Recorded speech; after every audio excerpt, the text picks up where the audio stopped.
Welcome to Adhira Chemistry classes.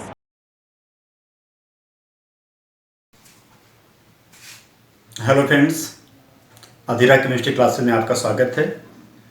आज का जो हमारा टॉपिक होगा वह होगा एब्नॉर्मल मॉलिक्यूलर मास। सॉल्यूशन में जो हम लिखा पढ़ा रहे थे, आप जानते हैं कि सॉल्यूशन की जो मेन प्रॉपर्टी होती है उसका नाम होता है कोलिगेटिव प्रॉपर्टी। तो आप जानते हैं जब कोई भी नॉन वोलेटाइल सॉल्यूट जाके सॉल्वेंट में डिसॉल्व हो जाता है और वह जाके घुल जाता है और उस सॉल्वेंट की सॉल्युबिलिटी को ले लेता है, तो जो सॉल्यूशन बनता है उसका नाम होता है सैचुरेटेड सॉल्यूशन। तो किसी भी सॉल्यूशन की वह प्रॉपर्टी जो सॉल्यूशन के अंदर रहने वाले सॉल्यूट के नंबर ऑफ पार्टिकल पर डिपेंड करता है, उसके केमिकल नेचर पे नहीं, उसको कहते हैं कोलिगेटिव प्रॉपर्टी। मतलब जो कोलिगेटिव प्रॉपर्टी होती है वह सॉल्यूट के नेचर पे नहीं बल्कि उसके नंबर ऑफ पार्टिकल पर डिपेंड करता है कि सॉल्यूट कितना ज़्यादा कितना कम है। इस आधार पे कोलिगेटिव प्रॉपर्टी 4 टाइप की होती है, आप जानते हैं पहले से। Lowering in vapour pressure, elevation in boiling point, depression in freezing point and osmotic pressure. हमारे पिछले वीडियो में सभी पर बहुत अच्छी खासी बातचीत हुई है। आज जो हमारा टॉपिक है उसका नाम है एब्नॉर्मल मोलर मास। तो हमने जब कोलिगेटिव प्रॉपर्टी के लोअरिंग इन वेपर प्रेशर पर, एलिवेशन इन बॉइलिंग पॉइंट पर, डिप्रेशन इन फ्रीजिंग पॉइंट पर और ऑस्मोटिक प्रेशर पर लेक्चर दिया था, तो उस लेक्चर में मैंने हर लेक्चर के अंत में एक इक्वेशन निकलवाया था। उस इक्वेशन का जानते तो उसमें होगा कि जो कोलिगेटिव प्रॉपर्टी होती है उस इक्वेशन में डिपेंड करती है नॉन वोलेटाइल सॉल्यूट के मॉलिक्यूलर वेट पर। तो कोलिगेटिव प्रॉपर्टी जितनी ज़्यादा रहती है उस सॉल्यूट का मॉलिक्यूलर वेट उतना ही कम होता है।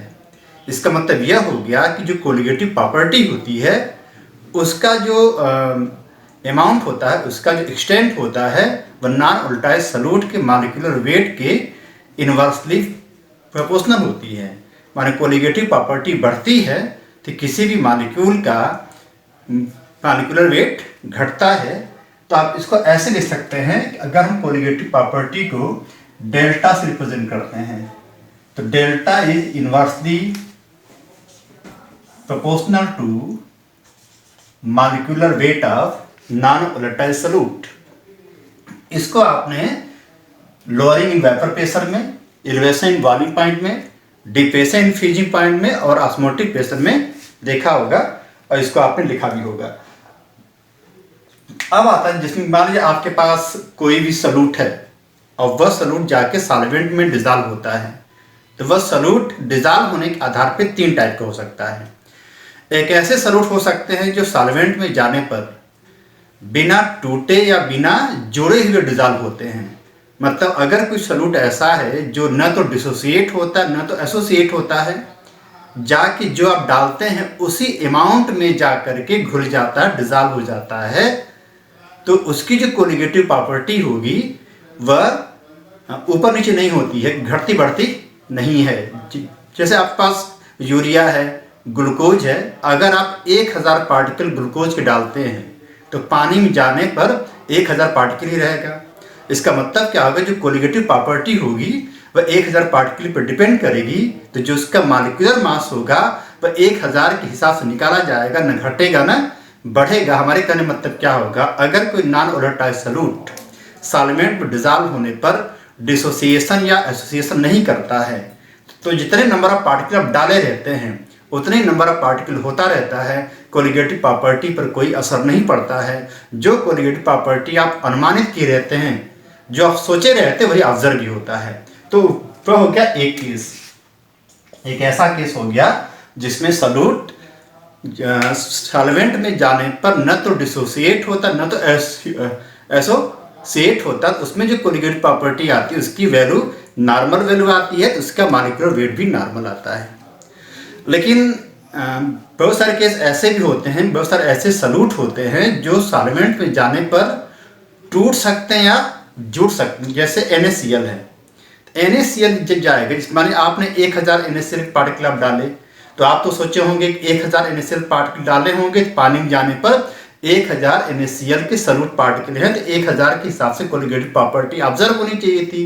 तो 1000 के हिसाब से ऑब्जर्व होनी चाहिए थी, 1000 के हिसाब से lower in vapour pressure, elevation in boiling point, depression in fusing point and osmotic pressure की सारी बातें आएंगी। लेकिन NaCl ऐसा काम नहीं करता है। NaCl जब पानी में जाता है, चूंकि बहुत बढ़िया इलेक्ट्रोलाइट है, पानी में जाने में टूट जाता है, तो एक NaCl 2 पार्टिकल पैदा करता है टूटने पर, क्योंकि NaCl के अंदर बाकायदा डिसोसिएशन होता है।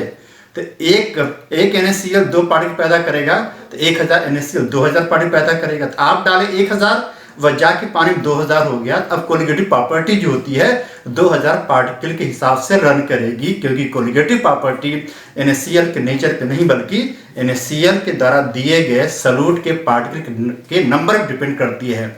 उसमें जो आपकी कोलिगेटिव प्रॉपर्टी होगी वह नॉर्मल नहीं आएगी, एब नॉर्मल आएगी। अब कोलिगेटिव प्रॉपर्टी चूंकि मॉलिक्यूलर वेट के इस फार्मूले से इन्वर्सली इसका ताल्लुकात होता है, तो जब नंबर ऑफ पार्टिकल बदल जाएंगे तो कोलिगेटिव प्रॉपर्टी बदल जाएगी, इसका मॉलिक्यूलर मास भी बदल जाएगा। उसमें जो मॉलिक्यूलर मास अब ऑब्जर्व होगा वह होगा एबनॉर्मल मॉलिक्यूलर मास। अब NaCl का मॉलिक्यूलर मास अलग आएगा, जो आप जो सोचे रहेंगे वह नहीं आएगा। आप जो सोचे रहेंगे वह होगा कैलकुलेटेड, और जो आपको दिखेगा वह होगा ऑब्जर्व। ठीक है, ये तो हो गया NaCl वाले केस में। तो मैंने कहा था कि जब कोई भी सॉल्यूट जाता है सॉल्वेंट में तो 3 केस हो सकते हैं। एक ऐसे सॉल्यूट हो सकते हैं जो सॉल्वेंट में जाने पर न तो डिसोसिएट होते हैं न तो एसोसिएट होते हैं। उसका एग्जाम्पल मैंने बताया था, यूरिया है, ग्लूकोज है। सेकेंड, ऐसे इलेक्ट्रोलाइट हो सकते हैं जो सॉल्वेंट में जाने में टूट जाते हैं, डिसोसिएशन करते हैं, तो नंबर ऑफ पार्टिकल बढ़ जाएंगे, तो कोलिगेटिव प्रॉपर्टी भी वेरी कर जाएगी। उसका एग्जाम्पल मैंने बताया था NaCl, KCl है, एसिड बेस साल्ट है। तीसरा आता है, बहुत सारे ऐसे सॉल्यूट होते हैं जो सॉल्वेंट में जाने पर एसोसिएट हो जाते हैं, जुड़ जाते हैं, एसोसिएशन पैदा करते हैं, तो डाइमर, ट्राइमर, पेंटामर, पॉलीमर पैदा करते हैं। जैसे मान लीजिए बेंजोइक एसिड है, बेंजोइक एसिड पानी में जाने पर 2 बेंजोइक एसिड आपस में जुड़ के डाइमर बनाता है। तो आप मान लीजिए आपने 1000 बेंजोइक एसिड के पार्टिकल आप डाले, तो आप तो सोचे होंगे 1000 डालना है तो 1000 पार्टिकल होगा, तो 1000 के हिसाब से कोलिगेटिव प्रॉपर्टी ऑब्जर्व होगी, 1000 के हिसाब से आपका मोलर मास आएगा। लेकिन बेंजोइक एसिड जो होता है वह डाइमर के फॉर्म में चला जाता है, जुड़ के घुलता है, माने एसोसिएशन होता है। तो आप 1000 डालेंगे तो वहाँ जाके डाइमर के रूप में हो जाएगा 500 माने 500। NaCl में आपने 1000 डाला तो टूट के 2000 हो गया। बेंजोइक एसिड वाले केस में आपने 1000 डाला तो जुड़ के 500 हो गया। तो अब जो नंबर ऑफ पार्टिकल घट गए, नंबर ऑफ पार्टिकल घट गए तो कोलिगेटिव प्रॉपर्टी भी घट गई, और कोलिगेटिव प्रॉपर्टी के घट जाने से मोलर मास अब बढ़ जाएगा, क्योंकि इस फार्मूले में कोलिगेटिव प्रॉपर्टी का मोलर मास से मॉलिक्यूलर वेट का इन्वर्सली रिलेशनशिप है। इसका मतलब यह हो गया बेंजोइक एसिड के केस में भी आपको मॉलिक्यूलर मास या वेट नॉर्मल ऑब्जर्व नहीं होगा। तो इस प्रकार का जो NaCl और बेंजोइक एसिड के केस में जो आपको मॉलिक्यूलर मास आएगा, उस मॉलिक्यूलर मास को एबनॉर्मल मॉलिक्यूलर मास कहते हैं।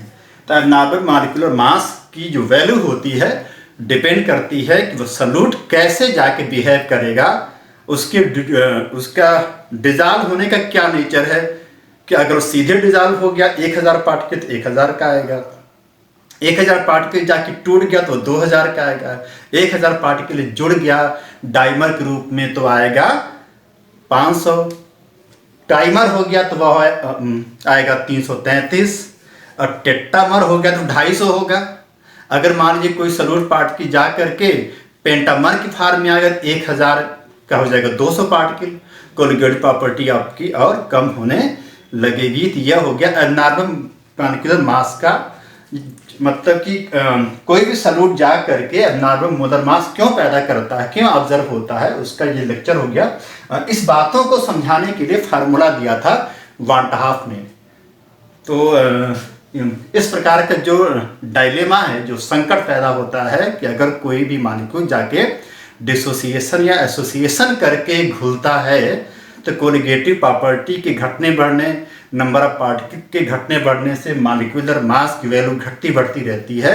इसको समझाने के लिए वान 't हाफ ने एक फैक्टर दिया जिसका नाम रखा गया वान 't हाफ फैक्टर। वह बात होगी अगले वीडियो में। धन्यवाद।